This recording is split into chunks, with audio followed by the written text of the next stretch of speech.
This is my Johne Deere 318. It has an Onan engine. I've owned it for a long time. I also have the snow throwing attachment, wheel weights and chains, so I just keep fixing it. At about 1,000 hours, it dropped a valve seat. There are little metal rings that sit in the head that the valve seals against, and it just dropped out. So I had a major done then, but the bore and piston rings and everything looked great. You know, these smoke a little bit and use a tiny bit of oil. It's kind of their nature. I run synthetic oil. I use 10W40. I run one of these foam pre-filters on my air filter, and then I can blow it out with compressed air periodically. It keeps the actual filter element much cleaner. I put a little bit of grease around the bottom of the filter element to kind of seal it to the base of the filter housing, and then I do the same thing up in here to seal this. So I don't really have a problem with ingesting particulate matter. I keep a battery tender on it in the winter, and I've got like 6 years on this battery. It's a Napa Legend 75. It's still going great. I'm changing the oil today, and this is what I do here the oil comes out right here on the right side, and it can be a messy job. And so I take a old oil jug and I cut it in half, and I use the top half as a prop, and I just sit the thing there. And then in this hole right here, that's the oil drain. And this is a bottle jack handle for one of those little hydraulic bottle jacks, and that's exactly what this uses. And you turn that counterclockwise several turns and the oil starts to come out. It comes out like this, and right down in there you can see. And then here's where the filter goes. And actually this uses the Toyota filter that's common like for Toyota trucks. And the one I use is the Napa Gold, the 1348. The thing about these Napa Gold series is these are made by Wix, W-I-X. These are made in the United States. They have like a 0.0000001% failure rate. FYI, those filters from the Walmart, they might be Fram, but they're China. These are kind of hard to tighten, and I've got a little filter wrench that I use. You don't want to over tighten it, but you also need to get a grip on it. You can see that I'm actually on it here with this type of a filter wrench, so I'm going to tighten it up nicely. Like I say, you can't over tighten it and compress your rubber gasket out. So I'm going to get ready to fill it back up again here. You know, I'm going to talk about those front tires. They're tubeless, and man, are those a source of aggravation. You can't seem to seal them. Just go to the tractor tire place and get inner tubes put in there once and for all.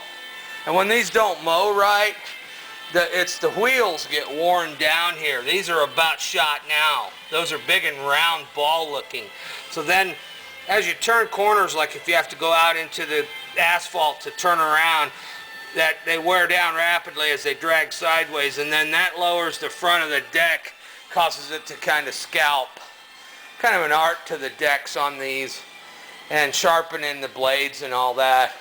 I find that the genuine Johne Deere blade belt is better, because the ones I was buying at the auto parts store, they just don't last as long.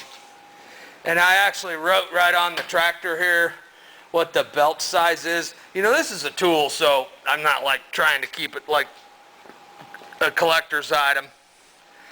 And I put the oil changes here. There's an hour meter, and I do the oil changes.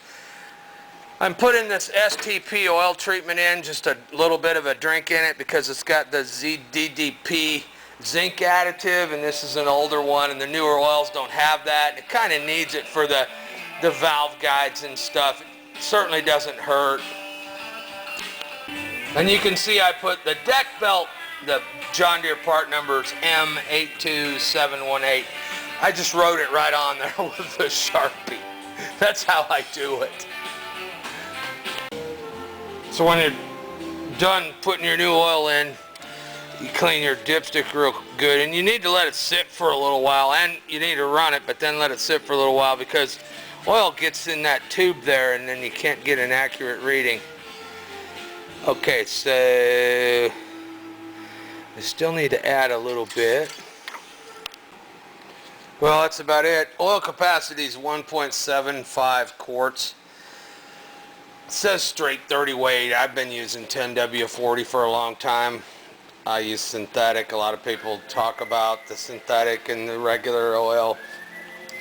Some people say the 10W or 5W uses more oil than straight weight. That may be true. I keep this in a heated building so I don't have to worry about heavy oil in the winter time because it's in a warm environment when I start it to go out and blow snow. I've just been using 1040 and it's been fine for years.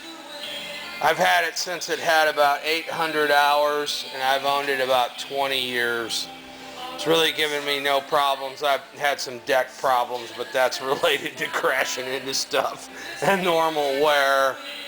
The rear tires are the originals. The fronts have been replaced a couple times. And so it's been a really good tractor. I did have one little problem with the frame a couple years ago. It broke a bracket for the power steering right off the frame, but I got in there and welded it really good, and I don't think I'll have any more problems with that. I rebuilt the starter one time. The starters are Japanese, and man, they're expensive, but we took it all apart and the parts were available, and it says you have to take the engine out, but actually you just have to lift it up. I just lifted it a little bit and left all the drive parts connected in the back and was able to get the starter out, no problem, and change it. So there you have it. I don't claim to be an expert, you know, I just have this thing for a long time and it's a good tool. I think if this Onan engine ever dies, I'm going to change it to one of those change-out models. They used to have a nice Honda engine kit that would go in here, but I guess now it's a twin Briggs & Stratton, a V-twin that is the hot setup for a change-out, because I think Onan's been out of business for a long time. But when I rebuilt this motor about 5 years ago, I had no problems getting the parts. And so anyway, it's June the 5th, 2016.